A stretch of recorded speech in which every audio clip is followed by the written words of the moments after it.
The greatest effects person to ever effects. What effects does he do? Oh, That's up all of them. the corner. Yeah.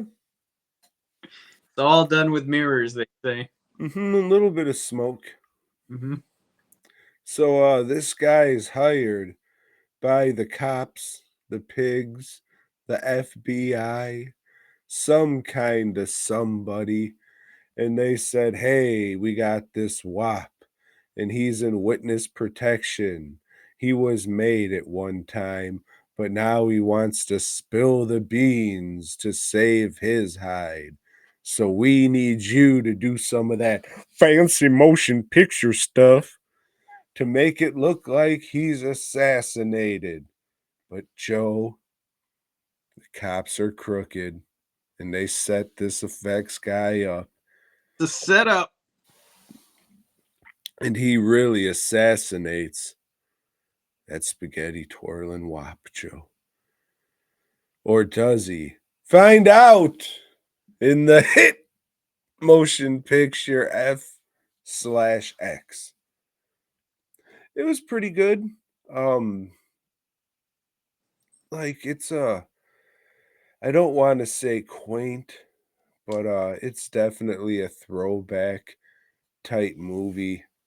Brian Dennehy was pretty good in it as this cop who's trying to figure everything the fuck out. He's usually good in everything he does. Except Tommy Boy too, cause fuck Chris Farley, right, Joe? Fucking cokehead. Piece of shit. Hmm. Can't wait till we do all the Chris Farley movies next month. I'll quit on that one. Bring it on. Why don't you take over that week, Fuck the yeah. month, or whatever? Damn numbers will shoot through the roof. I'm it's it's an all right movie, like twists and turns movies. Why they fucking hired an Australian guy to play like an American effects dude is weird. Should have Yeah. been some fucking long-haired idiot in an Iron Maiden shirt. So where Brian Dennehy is always good and stuff, Brian Brown is not. That guy's just kind of like him. Okay, I guess. That's the guy who played the effects guy. That's him. That's his character name, FX. That's right, Joe. And in the sequel, his name is FX2. Mhm. So he was like a name at the time.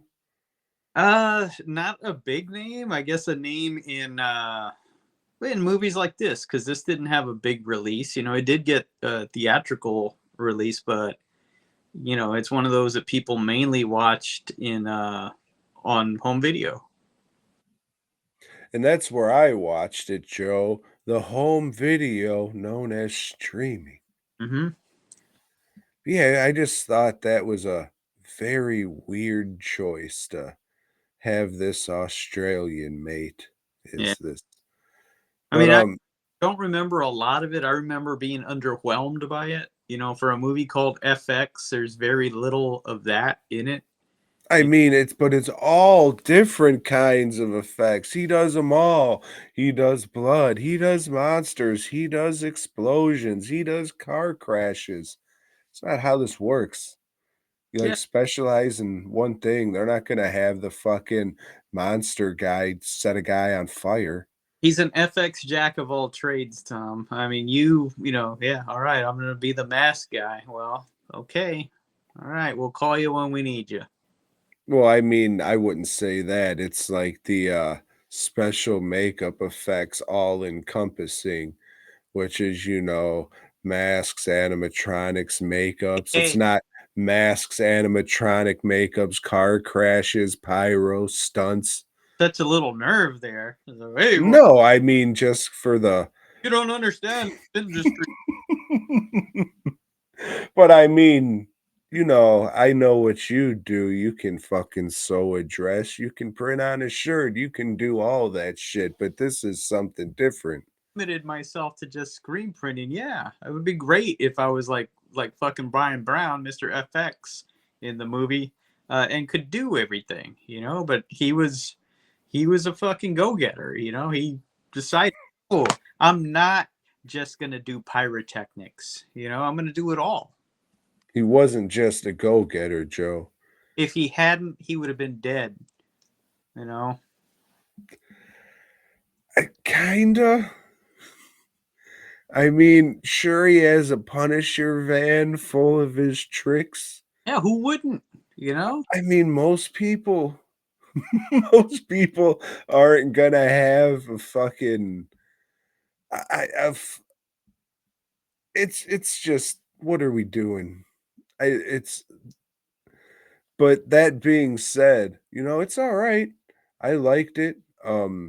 Like I was watching it, I'm just like, man, I bet Steven loves this thing. And then he replies, oh man, I love this one.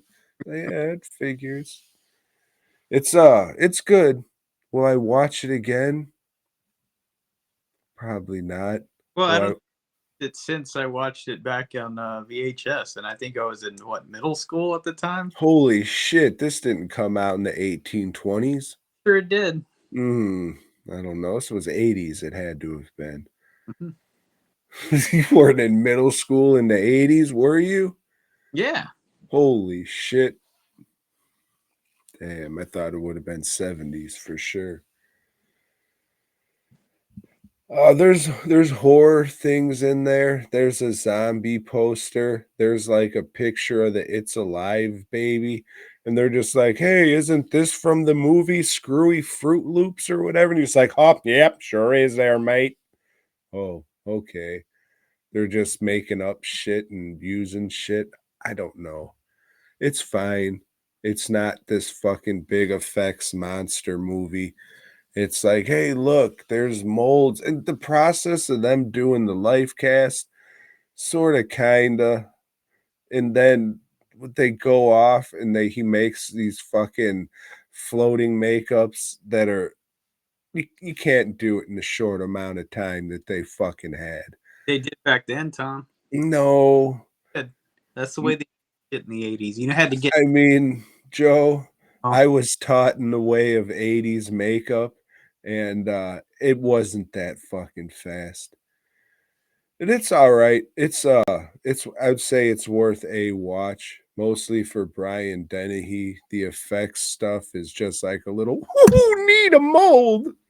But I already rambled on fucking too long about this fucking made ass movie, so you sure did. Fuck. fuck. Thanks for checking out the show. We hope you dug it, baby. If so, give us a thumbs up. Subscribe and let us know down below. Support Tom and Joe by heading over to dwnproductions.net and fastcustomshirts.com. Until next time.